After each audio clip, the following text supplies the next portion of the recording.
J'ai beaucoup hésité avant de l'accepter, honnêtement.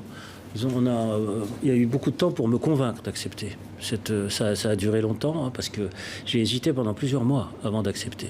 Et c'est finalement au mois de juillet, parce que les premiers contacts ont eu lieu juillet dernier, en 2020. En février, les premiers contacts que j'ai eus avec l'Élysée. À ce moment-là, moi je leur ai dit, écoutez, c'est très difficile. Les mémoires sont très cloisonnées, c'est très inflammable.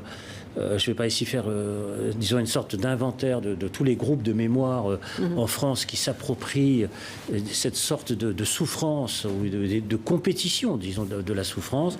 Et j'ai hésité. Et puis, à un moment donné, on m'a convaincu parce que, grosso modo, on m'a dit que c'était le moment de pouvoir avancer, notamment avec l'Algérie.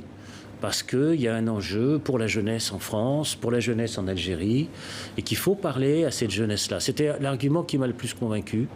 Mais je vous l'avoue maintenant, c'est peut-être la première fois que je le dis, mais j'ai vraiment beaucoup hésité pendant 6 mois. Et puis finalement, en juillet, j'ai accepté. Et on m'a dit, vous savez, c'est pas un travail très difficile à faire. C'est une sorte d'état des lieux. C'est un inventaire des questions qui se posent en France autour de la guerre d'Algérie. Donc, une sorte de faire un inventaire bibliographique, en fait.